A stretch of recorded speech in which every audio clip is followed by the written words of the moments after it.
Hello again, class. Today we're going over metaphors as part of the lesson for this week. One thing that I want you guys to know about metaphors is that I'm not specifically asking you to use them, but it is, think of it as another way of being rhetorical. Think of it as another tool in your arsenal, because we, as a culture, speak in metaphors.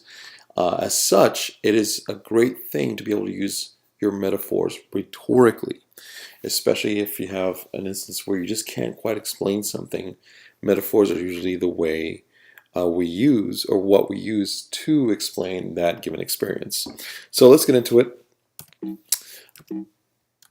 if my computer would let me. There we go. So what are metaphors? Think of them simply as figures of speech, right? An implied comparison between this thing and that thing. A metaphor literally just means to transfer or to carry across. So we're trying to say this experience is similar to this experience. Or if you feel this thing, it's because of this thing, right? That's all a metaphor really is. And you guys know metaphors. You've seen them and heard of them and used them all your life, much like rhetoric. But again, all I'm trying to get you guys to do is to use them rhetorically, if possible, and to practice that as much as possible. So, here's some more definitions here real quick, what metaphors are. And you'll notice, no matter what the definition is, they're very similar to one another. So here we have a definition from dictionaries, and most dictionaries and textbooks. A comparison between two things based on resemblance or similarity without using like or as. Right. Aristotle is the act of giving a thing a name that belongs to something else. Diomedes is the transferring of things and words from their proper signification to an improper similitude for the sake of beauty, necessity, polish, or emphasis. Honestly, this is probably my favorite interpretation of what a metaphor is, because it's basically saying the same thing, making one experience similar to another experience, but because you have purpose in doing so, because maybe you need to make this thing more beautiful, or it's needed, or you need to polish something, or you need to emphasize something. That's great. What a great definition. Sorry, I'm geeking out here a little bit, but that's exactly why you should use a metaphor, for these given reasons. Kenneth Burke here says a device for seeing something in terms of something else. And John Searle is understanding experience and experiencing one thing in terms of another, and assembly contracted to its smallest dimensions by Joseph Priestley. Anyways, whichever definition you want to see, you should get the idea that this experience is so much another experience. That is a metaphor down to its definition. So we have conventional metaphors, and these are metaphors that, well, they're metaphors, but they're very much not very unique, in the sense that it's just so common that nobody's really amazed that you use them. So I have a broken heart, right? Meaning you're sad or you're disappointed. He has cold feet. You're getting second thoughts, right? I'm a night owl. He's an early bird. We should have different cages. It's raining cats and dogs, right? The grass is always green on the other side. All those conventional metaphors. These are metaphors that have been used so much that if you use them in your writing, they're not that interesting. They're just like, okay, whatever. Maybe 200 years ago, when this metaphor was first introduced into our language, saying, I have a broken heart, someone was like, wow, that's amazing. What a way to experience it, or tell me that experience. I get exactly what you mean. Today, saying that, it's like, I have a broken heart, whatever, get over yourself. That's not a great way to experience it. That's not a great way to tell me that you have something, that you're sad, right? They're metaphors for sure. That's all I'm getting across. But they're not very unique. They're very overused, overplayed. That to really connect and really use metaphors, you need to go beyond these simple conventional metaphors. And we'll have plenty of examples in this PowerPoint. So one of the things you have to do before we get into the nitty-gritties or examples of some metaphors is to kind of explain why we use them in the first place. So first of all, they enliven ordinary language, meaning they make things interesting to read. Why would that be important? Probably because you want to make a connection with your reader, right? You want them to stay. Trust me, if you didn't enjoy writing your piece, or if you don't care about writing whatever it is that you're writing about, why should your reader, right? And using metaphors and connecting with your reader in that way, making them engaging, is a really great way to start your paper or your whatever it is that you're talking about. It doesn't necessarily have to be like a written document either. It could be like a podcast or a video, whatever. The idea is you're trying to connect with them and use metaphors as a way to explain complicated ideas, which is one of our other ones here. They are generous to readers and listeners, and they encourage interpretation. So with this point, you have to be aware of your audience, right? Because maybe you want them to interpret your work and you want them to think about what you said. But that's only in certain cases, right? You have to be rhetorically aware of your audience. You have to understand the decorum. So maybe you're writing a social science paper or something similar, and you are trying to have your reader really think about what you said or about the topic. So you want to use metaphors to kind of encourage interpretation. That's great. But you definitely don't want to do that for like a science paper, right? You don't want to say use a metaphor there because they don't want to try to encourage interpretation. They just want you to tell them exactly what the answer is, right? But if you do want them to think, you do want them to kind of mull over what you said, this is using metaphors. This is a great way of doing that. They're more efficient and economical than ordinary language. They give maximum meaning with a minimum amount of words. So basically, metaphors are a great way to cut out fluff, right? Instead of describing every little detail about what you're trying to get across to your reader, about how you feel or whatever you think about a subject, using a metaphor gets right to the point, right? So here I have, in this case, my dorm is a prison. So what do you think of? What do you think of when you hear prison, right? Probably, locked in, of course, feeling like you can't leave. And that's the thing about, my dorm is a prison. I assume most of us has never been in jail, right? So the idea is we might not know what it literally is like to be in a prison, but we can imagine it, right? We can imagine it because we can understand that, oh man, yeah, that'd be terrible to be locked in a small room with bars, right? Might be a beautiful day outside, but we can't leave. The room is cold. It's just made of concrete, right? It's very impersonal. There's no, it doesn't feel like home, right? Because it's just gray walls. It's ugly. You feel terrible. All that stuff, right? You get all of that. Even if you've never been in jail or prison or anything like that, you still understand that feeling. So saying that your dorm is like a prison or is a prison, you understand that, oh yeah, it must suck to be there, that you wouldn't want to be there. Now, see how I said that quickly though. My dorm was a prison and it gave you all of those ideas, right? Well, you could always say, oh, my dorm is terrible. It's so small. It feels, it's confining. I feel like I don't ever go out. I feel I'm always like inside and blah, blah, blah, blah, blah, and going on and on and on. Or you just say, my dorm is a prison. And you get all of that with that short phrase, right? That short sentence there. So that's the idea, using metaphors to be more efficient. And that goes back to the sake of necessity here, right? And the sake of beauty is enliven ordinary language. Let's see. They create new meanings. They allow you to write about feelings, thoughts, things, and experiences, etc., for which there are no easy words. They are necessary. And that goes back to this point right here, for the sake of necessity. So, sometimes it's hard for us to share our experiences with one another directly, like just with straight words. It's hard, right? For whatever reasons, right? Because we don't want to discuss that or go through in detail, or we just don't understand what we're talking about just yet. So we have to compare something with something we already know with something we don't know. So for instance, I have an example here with a child, right, who has looked up at the sky for the first time and sees stars, but they don't know what those are exactly, right? They don't know that those are called stars. They don't know what those are at all. They just see lights up in the sky, right? So what the child says is, Mommy, look at the lamp in the sky. Or you might say lamps in the sky, right? Because that's all he or she has ever known is the lights inside the house, right? And they know what those are called, lamps, right? They know that that's where light comes from for them, right? That's their whole world. So seeing all the stars in the sky, they just compare them to the lamps, right? And without even knowing it, they created a metaphor. They made a metaphor for the stars in the sky. And we do this all the time, especially if you have very complex ideas. Have any of you ever watched Star Trek? Any of the Star Treks? Whatever. Um, every once in a while, in any single show that you ever see of Star Trek, it doesn't matter if you haven't seen it, but you'll kind of get at the idea.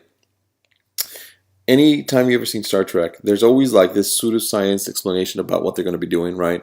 So they say something along the lines like, "Oh, we have to use the terminus to propel ourselves forward quickly through the flux capacitor." Blah blah blah blah blah blah blah blah blah. A bunch of science jargon that isn't actually real science, but it sounds like it, right? And it's very complex, right? So there's one character in the show that says that, and then the audience is kind of left like, well, huh? What? And some of the people are left like, what? What is he saying? And then another person off to his side goes, oh, like a slingshot through space. And there you go. They explained the theory of whatever this guy was talking about through a metaphor, right? Through a slingshot through space, so that everybody can understand exactly what they're talking about. And that is a perfect example of why you want to use metaphors, because maybe what you're talking about is just very complex and maybe you understand it, right? But you're trying to get the general populace to understand it, because maybe they don't understand the subject that you're talking about as well as you do. So you use a metaphor to explain what you mean specifically, right? This thing is similar to that thing, for the sake of necessity. They're a sign of genius. Aristotle said to be a master of metaphor the greatest thing by far is to be the master of a metaphor. I don't necessarily think that's true. I don't think being a master of metaphor makes you a genius, but certainly it makes it much easier to be rhetorical. So some related terms when it comes to metaphors is these right here. Let's go through them real quick.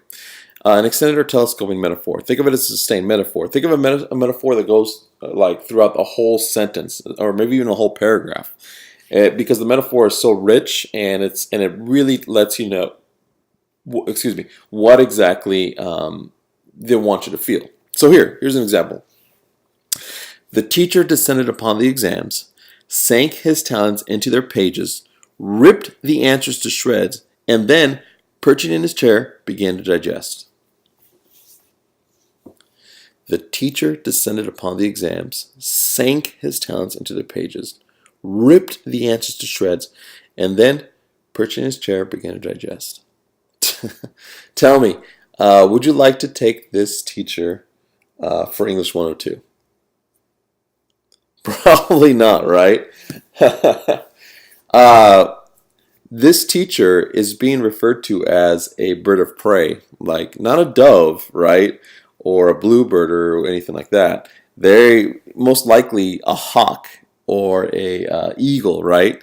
Something that violently kills its prey. And who's the prey in this sense, right? It's not necessarily you, the students. It's your baby, your paper, right? That paper, whatever it was, whatever you wrote, whatever you did on it, that's a part of you, right? You created it. As such, it gives you this feeling of, oh man, he's destroying my work. He's being so critical, right? That's why he descended upon the exams, right? That's like quickly, like violently, sank his talents into their pages, right? Ripped the answers to shreds. All of these ways to describe how he's just basically going through your papers and filling them with red marks, right? You could say he's bloodying the pages in a sense. Another metaphor to describe all these red marks he's leaving on there, right? And then perching in his chair, begin to digest. Or maybe he's a vulture. But no, that's not quite right? A vulture wouldn't quite make sense. Because the vultures wait after everything is already dead, right? No, he made sure to kill your paper. So that's an extended or telescoping metaphor. And it works really well, especially if you want to get across the idea that in this case, the teacher is very critical of people's work. An implied metaphor, think of it as a less direct metaphor. It's implied. So here it's John swelled and ruffled his plumage versus John was a peacock, right? So in this case, If we just say John was a peacock, we can say, oh, he's really trying to strut his stuff, right? Because peacock, as we know, the males are always trying to attract females, and they have very beautiful feathers and stuff like that, right, or tails. And so instead of just saying John was a peacock, though, we want to say John swelled and ruffled his plumage as a way to kind of imply that he's trying to be like a peacock, right? He's trying to show off in some way. So yeah, an implied metaphor is a great way to kind of be subtle about the metaphors you used without saying specifically something like John was a peacock, and it's not quite as interesting as saying John swelled and ruffled his plumage. A mixed metaphor. This is awkward. It's silly. It doesn't quite work. Think of a mixed metaphor as having two metaphors in the same sentence, and it just doesn't work because they contradict one another usually, or they just make things awkward. You should just stick with one. Some people might be able to use mixed metaphors, but not really. And usually if there's multiple metaphors, they're usually at least in different sentences. So here we have the movie struck a spark that massaged the audience's conscience. The movie struck a spark that massaged the audience's conscience. That's just weird. Here's why. So we have two metaphors, right? Spark and massaged. When you think of spark, what do you think of? Like a light bulb, right? Like electric shock almost, maybe, perhaps, but maybe happening in the head, right? By that I mean they have like an idea, or that it's making them think, right? So think of a spark as an upper, right? Like it's energizing. But then we have massaged, which is more of a relaxing idea, right? More of a sit back and don't think, but relax. So it's more of a downer in that sense, right? Instead of being energized, it's being de-energized. So how could it spark and massage the audience's conscience? Maybe it can, but the way it's written here is just awkward. You could say the movie struck a spark in the audience's conscience, or you could say the movie massaged the audience's conscience, but to do both is just confusing. Not a good way to use a metaphor, and try to avoid this at all costs. A dead metaphor. Basically, a common metaphor used so much in our everyday language that it's not really a metaphor anymore. It doesn't mean one thing as a term as another anymore. It's just we overuse it so much to imply only one meaning to it that it's not really a metaphor. It's a dead metaphor. So tying up loose ends. What does that mean? Well, it means to take care of business, right? Maybe you're moving and you have to tie up loose ends, such as pay the rest of the bills before you leave the country or the city or whatever. A submarine sandwich, a sub sandwich, you could say even. So when I say, hey, could you go get me a sub? Is anyone ever confused that with a submarine sandwich and a submarine that goes in the water, right? No. It's when we say sub, we never ever mean submarine. We mean a sub sandwich. A branch of government. Most cliches, same thing, right? So basically, dead metaphors, there were once metaphors, right? But not anymore. And a simile. Basically, a simile is related to a metaphor, but it's different. And it's very easy, right? But basically, a simile is basically a comparison, much like a metaphor, but using the words like or as. So her face was as pale as the moon. As such, because you had the word as in the sentence here, it makes it a simile. And that's the thing I want to get across when it comes to simile and metaphors. If you have a simile, well, let's put it this way. It's very simple. And if you have a like or as in this phrase here, it makes it a simile. If you don't, it's a metaphor. Simple as that. So if it's like as, simile. If it doesn't, it's a metaphor. So here we have Peter's as fast as a jaguar. Look at him run. Mary is like a zombie today. She is so slow. She's as fierce as a tiger, right? All similes because they either have like or as in there. Here, right here, and this one has twice. Now, we could use these exact same phrases, but make them into metaphors, removing those two words. So here we have Peter is a jaguar. He runs so fast, right? Mary is a zombie today. She's so sluggish. She's a tiger when she's angry, right? As you can see, exact same phrases, but these are metaphors because they don't use like or as. If you do, simile. If you don't, metaphor. Simple as that, okay? All right, so we'll skip this because you'll be actually be doing this in a discussion later on. One of your discussion will be to look at metaphors in pop culture, share it to the class, and explain how it uses metaphors and how it uses them rhetorically or well to explain whatever it is that it's trying to explain. But you'll have more details of that when you get to the discussion in this week. For now, let's move on to everyday use and how we use metaphors all the time in our language and in our writing, of course. So here are some basic examples of metaphors and how they can describe so many things through a simple, sentence. So here, let's see what we have. The detective listened to her tales with a wooden face. What do you think is happening here? Well, what's the metaphor here? Probably the wooden face. Well, not probably. It is the wooden face, right? And what is that telling you? What does that mean? Wooden face. How do you imagine this detective's face looks like if this is how it's described? Of course, it's not literally a wooden face. It's metaphorically a wooden face. So I would imagine the detective is very much stone-faced. I'm using a metaphor to describe a metaphor. Basically, he's not moving his face at all. He has no expression, right? He is not smiling or frowning. He's just looking straight at the whoever is telling the tale, and you can't really read him, right? You can't really know what he's thinking or what he's going to say because it's a wooden face. Let's see what else we have here. What storms then shook the ocean of my sleep? What storms then shook the ocean of my sleep? Do you think this person had a really restful sleep? No, right? Because saying storms shook, it doesn't really imply that he or she had a really good sleep, right? So you might have thinking like maybe he was restless and they were just moving around a lot, right? It was maybe 2 in the morning and you couldn't go to sleep and you're just there alone with your thoughts, right? As we all are in some one part of our lives.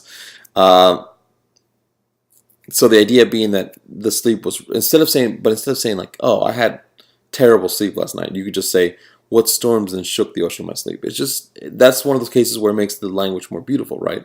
For the sake of beauty. Let's see. His cotton candy words did not appeal to her taste. His cotton candy words did not appeal to her taste. What's going on there? Well, the idea is that she was able to see through his BS, right? He might have had very pretty words to say, or they were very pleasant, or they were very much in high praise, but something about him she didn't like, right? So instead of saying all that, though, you could just say his cotton candy words did not appeal to her taste. Here's a good one that everybody, I'm sure, has run into. Kathy arrived at the grocery store with an army of children. So, what's going on here in this case? What's happening? She doesn't have a literal army of children, right? She doesn't have like 50 kids behind her. But when you think about it, you might like, ooh, maybe like 5 or 6, maybe 8, maybe either way. It's a lot of kids, and they're all yelling and running around, and you could just see the mom, and she's just exhausted, right? She's just out of it. But that's the idea. Instead of saying all that, right? Oh, there was like 8 kids all around and stuff. She just goes, yeah, she just got here with an army of children. So that's a good way of explaining that situation, right? John's answer to the problem was just a band-aid, not a solution. What's going on there? The idea is that this is just a temporary fix, and overall the problem is still going to be there, and although it might work right now, shortly it might not. So that's a good way of explaining that idea. Let's see, what else do we have? Well, what you would do, the best thing is maybe just pause the video, read through each of these, kind of take them into your mind and kind of think about them a little bit. These are just basic examples, but as you can see, the biggest thing I want to get across is these basic examples are very unique, unlike something that we had before, which are more conventional, right? I have a broken heart. Instead of saying something like that, say something like this, right? He wanted to set sail on the ocean of love, but he just wasted away in the desert, right? That's a good way of saying, instead of just, oh, I have a broken heart. But no, say something like this. It's just much more unique, much more original. And that's the idea about using metaphors. Here's some advanced examples. And these are examples I'm not necessarily saying, oh, you got to be like this. It's just something to kind of shoot for eventually, right? And you're not going to be using these at the end of my class or anything, but you want to continue to work towards these kind of goals here.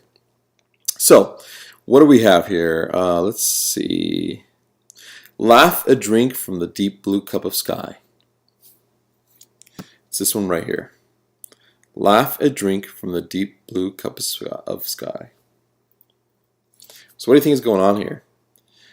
What I'm thinking when I read this is that perhaps what Ollie wants you to do is just take in the environment outside, right? Maybe you're outside in a green field, looking up at a blue sky with no clouds, and he just wants you to take it in. Laugh a drink from a deep blue cup of sky. By laugh, he means enjoy it, right? Maybe it does make you smile, maybe not, but maybe it makes you feel good inside just by taking in the view, right? So that's one. Think now. History has many cunning passages and contrived quarters. So history, as we know it, isn't a straight line. There are many branches that come out of that line. Many ways that they might even become convoluted because we don't quite understand all the facts. And that's all this is really trying to say, right? Still sits the Still sits the schoolhouse by the road, a ragged beggar sunning. Still sits the schoolhouse by the road, a ragged beggar sunning. So what's going on there? So basically, there's just this old rundown schoolhouse on the side of the road. It's clearly not being used, and it's just there, being referred to as a beggar, right? But what is it begging for? Perhaps to be rebuilt again, perhaps to be taken down. Whatever the case, it's being referred to as a beggar. And when you think of the beggar, maybe you think of it's looking kind of shabby, right? It's broken down. It's the glasses, not the glasses, but the windows are all shattered, right? And it's just sunning there, right? And when I think of sunning in this instance, I think of maybe it's all the paint is peeling, and I think the paint is like really diluted because of all of the years out in the sun, right? So a good way of saying, instead of just saying, oh yeah, there's an old broken schoolhouse there on the side of the road, say it's something like this. So again, these are great examples. Oh, let's just do one more because this is probably one of my favorites here. His fine wit makes such a wound that the knife is lost in it. His fine wit makes such a wound that the knife is lost in it. Ah, what a good metaphor. So what happened here? Think about it for a little bit. What happened? What is this trying to say?